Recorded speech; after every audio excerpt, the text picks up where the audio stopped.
দৈনিক রাশিফল ৯ সেপ্টেম্বর ২০২৫ মঙ্গলবার। আজকে চন্দ্রমা উত্তরা ভাদ্রপদ নক্ষত্রে সন্ধ্যা ৬টা ৮ মিনিট পর্যন্ত থাকবে, তারপর তো রেবতীতে চলে যাবে। তো চন্দ্রমার তো এরকম অবস্থান হচ্ছে। আর উত্তরা ভাদ্রপদ নক্ষত্রে শনিদেবও অবস্থান করছে বক্রী অবস্থায়। তো যাই হোক, অন্যান্য গ্রহদের অবস্থান এরকম থাকছে। দেবগুরু বৃহস্পতি মিথুন রাশিতে অবস্থান করছে পুনর্বসু নক্ষত্র নিজের নক্ষত্রে। শুক্র অবস্থান করছে কর্কট রাশিতে অশ্লেষা নক্ষত্রে। সূর্য বুধ কেতু অবস্থান করছে পূর্বা ফাল্গুনী নক্ষত্রে এবং সিংহ রাশিতে। মঙ্গল অবস্থান করছে কন্যা রাশিতে নিজের নক্ষত্র চিত্রা নক্ষত্রে। রাহু অবস্থান করছে কুম্ভ রাশিতে পূর্বা ভাদ্রপদ নক্ষত্র দেবগুরু বৃহস্পতির নক্ষত্রে। শনিদেব অবস্থান করছে মীন রাশিতে। উত্তরা ভাদ্রপদ নিজের নক্ষত্রে বক্রী অবস্থায় রয়েছে, সাথে চন্দ্রমা রয়েছে সন্ধ্যা ৬টা ৮ মিনিট পর্যন্ত উত্তরা ভাদ্রপদ নক্ষত্রে। তো এই রকম হচ্ছে গ্রহদের অবস্থান এবং নক্ষত্রগত অবস্থান। তো আজকে বলবো হচ্ছে তুলা রাশি থেকে একদম মীন রাশি পর্যন্ত এই কয়েকটি রাশির শরীর স্বাস্থ্য, শিক্ষা, প্রেম ভালোবাসা, দাম্পত্য জীবন, কর্মভাগ্য, কোন দিক থেকে লাভবান, কোন দিক থেকে বিশেষ সাবধান, কোন উপাচার করবে, এই সমস্ত কিছু আজকের আলোচনাতে তুলে ধরবো। তো যাই হোক, অনুষ্ঠানটি শুরু করার আগে সমস্ত দর্শক বন্ধুদের নমস্কার জানাচ্ছি এবং তার সাথে বলবো যারা বহুদিন ধরে অনুষ্ঠান দেখছেন এখনও পর্যন্ত সাবস্ক্রাইব করেননি অবশ্যই সাবস্ক্রাইব করবেন এই চ্যানেলটি। তবে বিশেষ করে মনে রাখবেন, আমি কোনো দর্শক বন্ধুকে কোনো রকম বিভ্রান্ত করার চেষ্টা করছি না। এটা গ্রহদের গোচরের উপরই আলোচনা করা হচ্ছে, কারো কোনো রকম ব্যক্তিগত কুষ্টি ধরে আলোচনা নয় এবং চন্দ্র রাশি অনুসারেই বলা হচ্ছে। সবার প্রথম বলবো তুলা রাশি। তুলা রাশির ক্ষেত্রে চন্দ্রমা অবস্থান করছে ষষ্ঠ ঘরে। তো চন্দ্রমা হচ্ছে কর্মের ঘরের অধিপতি, শনির সাথে অবস্থান করছে ষষ্ঠ ঘরে। ষষ্ঠ ঘরে শনিও কারক, নিজের নক্ষত্রে থাকছে। চন্দ্রমাও আবার শনির নক্ষত্রে যে থাকছে। আর অপরদিকে কর্মের ঘরেতে শুক্রদেব অবস্থান করছে, রাশির অধিপতি শুক্র অশ্লেষা নক্ষত্রে। তো যাই হোক, তুলা রাশির শরীর স্বাস্থ্য নিয়ে যদি বলি, অসুখ বিসুখ থাকলে অসুখ বিসুখ নিরাময়ের দিকে যাবে এই তুলা রাশির। যাদের যেগুলো হচ্ছে আর কি, এই জ্বর সর্দি কাশি এগুলো তো এখন ন্যাচারাল হয়ে গেছে। আর তার সাথে স্কিন জাতীয় প্রবলেম, মস্তিজনিত সমস্যা, দাঁতের সমস্যা, চুলের সমস্যা, এগুলো ট্রিটমেন্টের মধ্যে থাকলে উন্নতির দিকে যাবে। শিক্ষার জায়গার ক্ষেত্রে বলবো যারা উচ্চ শিক্ষার সাথে জড়িত তারা বিশেষভাবে সফল হবে। আর প্রাথমিক শিক্ষার্থীদের একটু বেশি নজর ওই মোবাইল টোবাইল এগুলোর দিকে থাকবে। অতএব পিতা মাতাদের অবশ্যই সন্তানের প্রতি বিশেষ দায়িত্বশীল হওয়া উচিত এই সময়। প্রেম ভালোবাসার জায়গাতে ভ্রম তৈরি করবে। প্রেম ভালোবাসার জায়গাতে ভ্রম তৈরি করবে।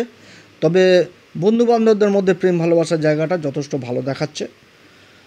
আর দাম্পত্য জীবন অতটা ভালো নয়। বিবাহিত জীবনটাতে একটু ডিস্টার্ব দেখাচ্ছে এই তুলা রাশির।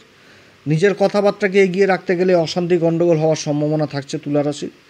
আচ্ছা, কর্মভাগ্যের জায়গাটা এক্সিলেন্ট। দেবগুরু বৃহস্পতির দৃষ্টি থাকছে রাশির উপর। রাশির অধিপতি শুক্র কর্মের ঘরে অবস্থান করছে, আর কর্মের ঘরের অধিপতি ষষ্ঠ ঘরে অবস্থান করছে শনির সাথে। প্রবল শত্রু অন্তাযোগ তৈরি করবে।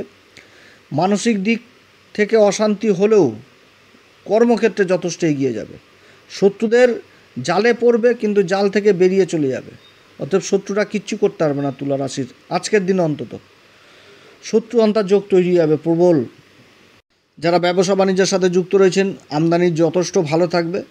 যারা সরকারি কিংবা বেসরকারি ক্ষেত্রে যুক্ত রয়েছেন সংঘর্ষ থাকলেও নিজেদের টার্গেটকে অবশ্যই পূরণ করতে পারবে। কর্মের জায়গাটা যথেষ্ট ভালো। তুলা রাশির ক্ষেত্রে শুভ সংখ্যা হচ্ছে 2, শুভ রং হচ্ছে কেশর। আজকের দিনে অবশ্যই হনুমান চল্লিশা, বজরংবান, শ্রীরাম সীতার প্রণাম মন্ত্র সহকারে পাঠ করবেন। বজরংবলীর পূজা করবেন, বজরংবলীর দর্শন করবেন, লাড্ডু ভোগ দিবেন, সিঁদুর দান করবেন, যথেষ্ট ভালো। বৃশ্চিক রাশির ক্ষেত্রে চন্দ্রমা ভাগ্যের ঘরের অধিপতি পঞ্চম ঘরে অবস্থান করছে। শনির সাথে যোগ রয়েছে। আর রাশির অধিপতি মঙ্গল নিজের নক্ষত্রে লাভের ঘরে অবস্থান করছে। তো বৃশ্চিক রাশির ক্ষেত্রে যদি সবার প্রথম শরীর স্বাস্থ্য নিয়ে আলোচনা করি, তাহলে শরীর স্বাস্থ্য ইমপ্রুভ এই জিনিসটা দেখাচ্ছে। তবে প্রাণায়াম যোগব্যায়াম অবশ্যই করতে হবে। অসুখ বিসুখ থাকলে ভালোর দিকে যাবে। আচ্ছা, এবার শিক্ষার দিকটা নিয়ে যদি বলি, তো শনি যতদিন অবস্থান করবে ততদিন তো পরিশ্রম করতে হবে। আর উচ্চশিক্ষার অধিপতি স্বয়ং চন্দ্রমা পঞ্চম ঘরে অবস্থান করছে। তো উচ্চশিক্ষার দিকটা যথেষ্ট ভালো দেখাচ্ছে। আগের দিনের তুলনায় উচ্চশিক্ষার জায়গাটা যথেষ্ট ভালো দেখাচ্ছে। দেবগুরু বৃহস্পতি অষ্টম ঘরে অবস্থান করছে। রিসার্চ জাতীয় বিদ্যা, গবেষণা, ডাক্তারি লাইন, ইঞ্জিনিয়ারিং লাইন সব দিক থেকে উন্নতির যোগ থাকছে এই বৃশ্চিক রাশির। আচ্ছা, প্রেম ভালোবাসার জায়গাটা অতটা ভালো নয়। তবে বন্ধুবান্ধব মহলে থাকবে, প্রেম ভালোবাসার জায়গা ভালোই থাকবে। তো পিতামাতাদের ক্ষেত্রে কী হবে, মানসিক অশান্তি পোহাবে সন্তানের প্রতি, যে সন্তান কি করছে না করছে এই একটা দুশ্চিন্তায় ভুগবে। এই দিক থেকে যথেষ্ট পিতামাতারা সাবধান। আচ্ছা, দাম্পত্য জীবন যথেষ্ট ভালো থাকবে। বিবাহিত জীবন যথেষ্ট ভালো থাকবে, তবে এটাও ঠিক পিতামাতা শরীর স্বাস্থ্যের দিকে আবার যথেষ্ট খেয়াল রাখতে হবে। বিশেষ করে মায়ের শরীর স্বাস্থ্যের দিকে যথেষ্ট খেয়াল রাখতে হবে, বৃশ্চিক রাশিকে বলছি। এই জিনিসটা করতে হবে। কর্মভাগ্য যথেষ্ট উন্নতির যোগ রয়েছে। কর্মভাগ্যের জায়গাটা যথেষ্ট ভালো। যে কর্ম করবে আশা করছি উন্নতি পাবে। হ্যাঁ, তবে কি মানসিক অশান্তি থাকবে, টেনশন করবে, যে কাজটা হলো না যদি আরও একটু বেশি পাওয়া যেত, এই জিনিসটা হবে। এবং যেখানটাতে যেটা বলার প্রয়োজন সেই জিনিসটা মানে ওইখান থেকে বের হয়ে আসার পরই বলবে যে যদি এই কথাটা বলতাম তাহলে আরও বোধহয় কিছুটা ভালো হতো। এই জিনিসটাও কিন্তু মাইন্ডে থাকবে বৃশ্চিক রাশির ক্ষেত্রে। তবে যারা ব্যবসায়িক মানুষ তাদের আর্থিক উন্নতির যোগ রয়েছে। কর্মক্ষেত্রে যারা সরকারি বেসরকারি তাদেরও উন্নতির যোগ রয়েছে এই বৃশ্চিক রাশির। শুভ সংখ্যা হচ্ছে বৃশ্চিক রাশির ক্ষেত্রে 3 এবং শুভ রং হচ্ছে আবির রং। আর আজকের দিনে অবশ্যই হনুমান চল্লিশা, বজরংবাণ, শ্রীরাম সীতার প্রণাম মন্ত্র সহকারে পাঠ করবেন, বজরংবলীর দর্শন করবেন, বাবার কাজে সিঁদুর দান করবেন এবং তার সাথে লাড্ডু ভোগ দিবেন। ধনুরাশির ক্ষেত্রে চন্দ্রমা চতুর্থ ঘরে অবস্থান করছে শনির সাথে 20 যোগ, মঙ্গল কর্মের ঘরে, দেবগুরু বৃহস্পতি সপ্তম ঘরে, রাশির উপর দৃষ্টি। তো ধনুরাশির যদি শরীর স্বাস্থ্য নিয়ে সবার প্রথম বলি, শরীর স্বাস্থ্যের দিকে যথেষ্ট খেয়াল রাখতে হবে। মায়ের শরীর স্বাস্থ্যের দিকে বিশেষ করে খেয়াল রাখতে হবে। মায়ের সাথে মতবিরোধ হওয়ারও সম্ভাবনা থাকছে আজকের দিনে, এই জায়গাটা যথেষ্ট খেয়াল রাখতে হবে এই ধনুরাশিকে। এবং তার সাথে বলবো যারা আবহাওয়াজনিত অসুখ বিসুখে ভুগছেন এগুলো দিক থেকে কিন্তু সাবধান। শরীর স্বাস্থ্যের যথেষ্ট খেয়াল। আর শনি মঙ্গলের যোগ রয়েছে, তো প্রাণায়াম যোগব্যায়াম এগুলো তো প্রথম থেকেই বলে আসছে, এগুলো তো অবশ্যই করতে হবে। আচ্ছা, শরীর স্বাস্থ্য হলে এবার শিক্ষার জায়গাটা যথেষ্ট ভালো দেখাচ্ছে আজকের দিনের জন্য এই ধনুরাশির ক্ষেত্রে, যারা বিশেষ করে উচ্চশিক্ষার সাথে জড়িত রয়েছেন। কারণ চন্দ্রমা চলে আসলো, অষ্টমপতি চন্দ্রমা চতুর্থ ঘরে। তো অষ্টমপতি চন্দ্রমা মানে গভীর জ্ঞান, আর চতুর্থ ঘরে এলো কলেজ শিক্ষা। আর এদিকে সূর্য বুধ কেতু জ্যোতি রয়েছে নবম ঘরে, উচ্চশিক্ষা আর গুরুর দৃষ্টি রাশির উপর। তাহলে শিক্ষার জায়গাটা কিন্তু যথেষ্ট ভালো দেখাচ্ছে, খুবই ভালো অবস্থান শিক্ষার জায়গা। শুধু একটু মনোযোগ দিলেই বিশেষ ফল করতে পারবে শিক্ষার দিক থেকে। প্রেম ভালোবাসার জায়গা মোটেও ভালো না। প্রেম ভালোবাসার জায়গাতে একটা বিপরীত পরিস্থিতি থাকবে, মানসিক অশান্তি থাকবে। তবে দেবগুরু বৃহস্পতির যেহেতু রাশির উপর দৃষ্টি থাকছে, তো সমাধানও হবে সেটাও না। প্রেম ভালোবাসা, বিবাহিত জীবন, অশান্তি গণ্ডগোল যাই হোক তাই হোক, বিবাহিত জীবন দাম্পত্য জীবনটা ভালো থাকবে। কিন্তু আবার বাড়িতে অশান্তিও থাকবে। বাড়িতে অশান্তি বলতে মায়ের সাথে মতবিরোধ হয়ে যাওয়া, এগুলো কিন্তু থাকছে। অতএব এদিক থেকে সাবধান। আচ্ছা, এদিকে যদি কর্ম আর ভাগ্য নিয়ে যদি বলি তাহলে এক্সিলেন্ট। ধনুরাশির ক্ষেত্রে কর্মভাগ্যের জায়গা যথেষ্ট ভালো জায়গা। যে কাজ করবে ভাগ্যের সঙ্গ পাবে এবং যথেষ্ট উন্নতির যোগ রয়েছে। ব্যবসায়িক মানুষদের আর্থিক উন্নতির যোগ রয়েছে। সরকারি বেসরকারি কর্মচারীদের যথেষ্ট ভালো উন্নতির যোগ রয়েছে। প্রমোশন এগুলো পাওয়ার সম্ভাবনা থাকছে। ধনুরাশির ক্ষেত্রে শুভ সংখ্যা হচ্ছে 9, শুভ রং হচ্ছে কেশর। আজকের দিন অবশ্যই হনুমান চল্লিশা, বজরংবাণ, শ্রীরাম সীতার প্রণাম মন্ত্র সহকারে পাঠ করবেন, বজরংবলীর দর্শন করবেন, লাড্ডু ভোগ দিবেন, সিঁদুর দান করবেন। মকর রাশির ক্ষেত্রে চন্দ্রমা সপ্তমপতি চন্দ্রমা অবস্থান করছে শনির সাথে তৃতীয় ঘরে, যোগাযোগের ঘরে। আবার মঙ্গল ভাগ্যের ঘরে নিজের নক্ষত্রে, আর শুক্র অবস্থান করছে একদম সপ্তম ঘরে, রাশির উপর দৃষ্টি। অষ্টম ঘরে সূর্য বুধ কেতু, পূর্বা ফাল্গুনী নক্ষত্র। তো মকর রাশির ক্ষেত্রে যদি শরীর স্বাস্থ্য নিয়ে আলোচনা করি তাহলে শরীর স্বাস্থ্যের দিকে যথেষ্ট বলবো খেয়াল তো অবশ্যই রাখতে হবে। শনি মঙ্গলের সমসপ্তম যোগ, আবার চলে আসলো চন্দ্রমাও চলে আসলো। তা আবহাওয়াজনিত অসুখ বিসুখ হওয়ার সম্ভাবনা থাকছে। তবে রোগ নিরাময় দ্রুত হবে যদি ট্রিটমেন্ট করে। আর স্কিন জাতীয় প্রবলেম এগুলো থাকলেও এগুলোর সমাধান হবে যদি ট্রিটমেন্টের মধ্যে থাকে। তো এই দিক থেকে যথেষ্ট ভালো। শিক্ষার দিকটা যথেষ্ট ভালো দেখাচ্ছে। উচ্চশিক্ষার্থীদের জন্য যথেষ্ট ভালো সময়। গভীর জ্ঞান, যে কোনো বিষয়ের উপর রিসার্চ জাতীয় বিদ্যা, গবেষণা এগুলোতে মানে এক কথায় বিজয়ী হওয়া, খুব ভালো অবস্থান। পড়াশোনার দিকটা, গবেষণার দিকটা, যারা ইঞ্জিনিয়ারিং নিয়ে পড়াশোনা করছেন তাদের জায়গাটা খুবই ভালো। সফটওয়্যার, তারপর কম্পিউটার সায়েন্স, এগুলো জায়গাগুলো যথেষ্ট ভালো, খুবই ভালো অবস্থান। প্রেম ভালোবাসার জায়গা যথেষ্ট ভালো অবস্থান। প্রেম ভালোবাসার জায়গাটাও খুবই ভালো অবস্থান করছে প্রেম ভালোবাসার জায়গা। হ্যাঁ, তবে মানসিক অশান্তি কিছুটা থাকবে পিতা মাতাদের সন্তানের প্রতি, যে সন্তানকে নিয়ে কিছুটা হলেও দুশ্চিন্তা করবে। বিবাহিত জীবন মকর রাশির ক্ষেত্রে মকর রাশির ক্ষেত্রে বিবাহিত জীবন যথেষ্ট ভালো, ঘোরাঘুরি, থাকা, খাওয়া দাওয়া এগুলো থাকবে। আবার একটু মানসিক অশান্তিও থাকবে, কিছুটা হলে টেনশনও থাকবে, কিন্তু যথেষ্ট আবার ভালো সম্পর্কও থাকবে। কর্মভাগ্য নিয়ে যদি মকর রাশির ক্ষেত্রে বলি তো এক্সিলেন্ট, খুবই ভালো। কর্মভাগ্যের জায়গা খুবই ভালো, যোগাযোগ ব্যবস্থার ব্যাপক থেকে ব্যাপক উন্নতি হবে এই সময়কালে। এই সূর্য বুধ কেতু এই যে নক্ষত্র থাকছে অষ্টম ঘরে, মানে যেগুলো নিয়ে চিন্তা করবে ওগুলোই হয়ে যাবে চোখের সামনে, যে আমি খুবই ভাবছি যে আমার এই কাজটা হলো না, কতদিন ধরে ভেবে যাচ্ছি, সেইগুলো কাজ উঠে আসবে। খুবই ভালো সময় এই মকর রাশির ক্ষেত্রে। তবে তার মধ্যেও কিছুটা হলে মানসিক অশান্তি থাকবে। যারা ব্যবসায়িক মানুষ তারা অযথা মানসিক টেনশন করবে, যে এই বুঝি রাস্তায় মাল আটকে গেল, এই কাস্টম চেকিং হয়ে গেল, ওখানটাতে গাড়ি ফেসে গেল, টাইম মতো আসবে কি না মাল। এটা ব্যবসায়িক মানুষদের জন্য এগুলো জিনিস কিন্তু টেনশন হবে। অতএব নেগেটিভ জিনিসটাকে দূরে ফেলে দিতে হবে, নেগেটিভটাকে দূরে ফেলে দিয়ে পজিটিভটাকে নিয়ে এগিয়ে চলতে হবে। মকর রাশি যথেষ্ট ভালো সময়, যথেষ্ট আর্থিক উন্নতির যোগ থাকছে এই সময় মকর রাশি, না হওয়া কাজ হবে।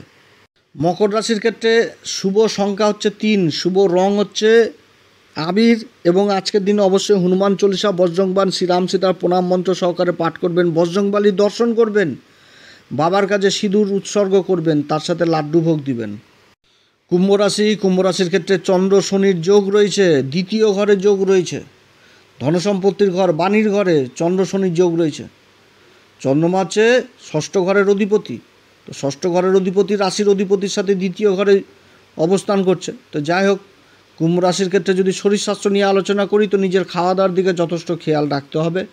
আবহাওয়াজনিত অসুখ বিসুখ হওয়ার প্রবল সম্ভাবনা থাকছে, এদিক থেকে যথেষ্ট খেয়াল রাখতে হবে কুম্ভ রাশিকে। শিক্ষার দিকটা নিয়ে যদি বলি, শিক্ষার দিক যথেষ্ট ভালো, উচ্চশিক্ষা হোক প্রাথমিক শিক্ষা হোক এই জায়গাটা যথেষ্ট ভালো। প্রেম ভালোবাসার জায়গা এই জায়গাটাও যথেষ্ট ভালো দেখাচ্ছে। তবে মার খাবে হচ্ছে দাম্পত্য জীবনটা, দাম্পত্য জীবনে অশান্তি গণ্ডগোল হওয়ার সম্ভাবনা থাকছে, এগুলো দিক থেকে সাবধান। এবং আজকের দিনে মায়ের শরীর স্বাস্থ্য, পিতার শরীর স্বাস্থ্য এদিকেও কিন্তু বিশেষ খেয়াল রাখতে হবে এই কুম্ভ রাশিকে। তবে ভালো জায়গাটা হচ্ছে কি, ভালো জায়গাটা হচ্ছে পেশার জায়গাটা, যেটা কর্ম এবং ভাগ্য, এই জায়গাটা কিন্তু যথেষ্ট ভালো দেখাচ্ছে। ডিসিশন নিতে দেরি হলেও সেটা কিন্তু পক্ষেই থাকবে কুম্ভ রাশির। অতএব ঠান্ডা মাথায় ডিসিশন নিতে হবে, কোনো রকম নেগেটিভ চিন্তা মনের মধ্যে নিয়ে আসা যাবে না, পজিটিভ চিন্তা ভেবে চিনতে ডিসিশন নিতে হবে, তাহলে যথেষ্ট এগিয়ে যেতে পারবে। কারণ চন্দ্রমা হচ্ছে কি মনের কারক, শনি হচ্ছে রাশির অধিপতি, একে তো বক্রী অবস্থায় উত্তরা ভাদ্রপদ চলে এসছে, এবার চন্দ্রমাও তো উত্তরা ভাদ্রপদে চলে আসলো, তাহলে কি হচ্ছে যে উত্তরা ভাদ্রপদ ডিসিশন নেওয়ার ব্যাপারটা থাকে। তো চন্দ্রমা মনটাকে বিশেষভাবে প্রভাবিত করবে এই সময়কালে। অতএব ডিসিশন একটু দেরি হলেও এদের ডিসিশন কিন্তু যথেষ্ট পারফেক্ট ডিসিশন হবে। অতএব নেগেটিভ চিন্তা দূরে সরিয়ে নিজের কাজে মন দিয়ে এগিয়ে চলো, যথেষ্ট ভালো সময়। সংঘর্ষ প্রত্যেকের জীবনেই থাকে, কেউ সংঘর্ষ ছাড়া এগোতে পারে না। কুম্ভ রাশির ক্ষেত্রে সূর্য বুধ কেতু এই যে সপ্তম ঘরে অবস্থান করছে ব্যবসার ঘরে, এবং দেবগুরু বৃহস্পতি যে পঞ্চম ঘরে অবস্থান করছে, যথেষ্ট ভালো। এই যোগগুলো খুবই ভালো যোগ, অতএব সময় কিন্তু যথেষ্ট পক্ষে চলে এসছে এই কুম্ভ রাশির। একটু সংঘর্ষ করলে, একটু বুদ্ধি করে চললেই যথেষ্ট সফলতা পাবে এই কুম্ভ রাশি। ব্যবসায়িক ক্ষেত্রে আমদানিও যথেষ্ট ভালো হবে, সরকারি বেসরকারি ক্ষেত্রে সংঘর্ষ হলেও যথেষ্ট উন্নতির যোগ থাকছে। আজকের দিনে কুম্ভ রাশির ক্ষেত্রে শুভ সংখ্যা হচ্ছে 6 এবং শুভ রং হচ্ছে আবির রং। আজকের দিন অবশ্যই হনুমান চল্লিশা, বজরংবাণ, শ্রীরাম সীতার প্রণাম মন্ত্র সহকারে পাঠ করবেন, বজরংবলীর দর্শন করবেন, লাড্ডু ভোগ দিবেন, সিঁদুর দান করবেন। মীন রাশির ক্ষেত্রে পঞ্চমপতি হচ্ছে চন্দ্রমা, রাশির উপর অবস্থান করছে, শনির সাথে অবস্থান করছে। তো শনির সাথে অবস্থান করছে, কিছু কিছু যোগ ভালো হয়েছে, আবার কিছু কিছু দিক থেকেও কিন্তু খারাপ নেগেটিভ জিনিসটাও উঠে আসছে। সেটা কেমন, যে পঞ্চমপতি হচ্ছে চন্দ্রমা, রাশির উপর অবস্থান করছে, ভাগ্যের ঘরের অধিপতি মঙ্গল সপ্তম ঘরে অবস্থান করছে, তাহলে দুই ত্রিকোণের অধিপতি এই চন্দ্র আর মঙ্গল দৃষ্টি বিনিময় হচ্ছে, কিন্তু মাঝখানে শনি চলে এসছে। তো শনি কী করবে, শনি এখানটাতে লাভের ঘরের অধিপতি আর ব্যয়ের ঘরের অধিপতি, রাশির উপর অবস্থান করছে। তো চন্দ্রমাও তো হচ্ছে পঞ্চম ঘর, মা লক্ষ্মীর ঘর, এবং একই নক্ষত্রে অবস্থান করছে। তাহলে কি বুঝাচ্ছে, যে কোনো কাজ করতে গেলে সঠিক ডিসিশন বুঝে সুঝে এগোতে হবে মীন রাশিকে, তাহলেই সাকসেস। কারণ চন্দ্রমা তো হচ্ছে মনের কারক, আর শনি আর চন্দ্রমা একই নক্ষত্র, উত্তরা ভাদ্রপদ, বিশ্লেষণ করার ক্ষমতা বিশ্লেষণ করার ক্ষমতা এদের প্রখর থাকে উত্তরা ভাদ্রপদ, তাহলে বিশ্লেষণ করে ডিসিশন নিয়ে এগোতে হবে। তো মীন রাশির ক্ষেত্রে যদি শরীর স্বাস্থ্য নিয়ে বলি, তো শনি মঙ্গল সমসপ্তম আর সূর্য কেতু বুধ ষষ্ঠ ঘরে অবস্থান করছে, তাহলে যে কোনো অসুখ বিসুখ হলেও নিরাময়ের দিকে যাবে, শুধু ট্রিটমেন্ট করতে হবে। শিক্ষার জায়গা মীন রাশির যথেষ্ট ভালো, শিক্ষার জায়গা যথেষ্ট ভালো, প্রেম ভালোবাসার জায়গাটাও যথেষ্ট ভালো দেখাচ্ছে, খুবই সুন্দর। পিতামাতাদের সন্তানের প্রতিও একটা যথেষ্ট ভালো থাকবে, তবে কি মানসিক অশান্তি থাকবে, পিতামাতাদেরও মানসিক অশান্তি থাকবে, যে সন্তানকে নিয়ে চিন্তা করবে, কিন্তু প্রেম ভালোবাসা যথেষ্ট থাকবে। বন্ধুবান্ধব মহলেও কিন্তু এই জিনিসটা থাকবে। দাম্পত্য জীবন মোটেও ভালো না, বিবাহিত জীবনটা ডিস্টার্ব করবে, ফেস করতে হবে, সমস্যার ফেস হতে হবে, সমস্যার দিকে ফেস হতে হবে এই মীন রাশিকে। নিজের কথাবার্তাকে এগিয়ে রাখতে গেলেই অশান্তিতে চলে আসবে, কারণ সপ্তমপতি বুধ চলে এসছে কিন্তু ষষ্ঠ ঘরে। তো এখানটাতে কী হবে, একটা ইগো জিনিসটা চলে আসবে, যে আমি জয়ী হব, তোমার থেকে এগিয়ে থাকবো, তুমি আমার নিচে পড়ে থাকবা, এরকম কথাবার্তার দিকে মানে মাথা নত করবে না, এই জিনিসটা উঠে আসছে। অতএব এদিক থেকে সাবধান। যে কোনো কাজ করতে গেলে নিজেদের মধ্যে বিবেচনা করে, আলাপ আলোচনা করে, একে অপরকে সম্মান দিয়ে এগিয়ে চলতে হবে। এটাই মীন রাশি। 7.5 চলছে, মাথা গরম নয়। আর কর্মভাগ্যের জায়গাটা বলি, তো কর্মভাগ্যের জায়গাটা তো বলেই দিলাম সবার প্রথমে, যে কোনো কাজ করতে গেলে ডিসিশন ঠান্ডা মাথায় নিতে হবে। 7.5 চলছে, মানসিক অশান্তি অবশ্যই থাকবে, কিন্তু সবথেকে বড় পয়েন্ট হচ্ছে কি, গুরুর রাশির অধিপতির যে অবস্থান এবং কর্মের ঘরে দেবগুরু বৃহস্পতির দৃষ্টি থাকছে, তা আর্থিক উন্নতি থাকবে। সংঘর্ষ থাকলেও আর্থিক উন্নতি যথেষ্ট থাকবে এই মীন রাশি। শুধু বুদ্ধি করে চলতে হবে, ঠান্ডা মাথায় চলতে হবে। মীন রাশির ক্ষেত্রে শুভ সংখ্যা হচ্ছে 9 এবং শুভ রং হচ্ছে কেশর। আজকের দিন অবশ্যই হনুমান চল্লিশা বজ্রংবাণ শ্রীরাম সীতার প্রণাম মন্ত্র সহকারে পাঠ করবেন, এবং তার সাথে বলবো সিঁদুর দান করবেন বজরংবলীকে, বজরংবলীর জন্য লাড্ডু ভোগ দিবেন। আর যদি এগুলো সম্ভব না হয়, তাহলে বজরংবলীর অন্তত দর্শন করবেন। আপনারা সবাই ভালো থাকেন, এই চ্যানেলটি অবশ্যই সাবস্ক্রাইব করবেন, তাহলে প্রত্যেক দিনের রাশিফলটা আপনারা জানতে পারবেন। নমস্কার, ধন্যবাদ।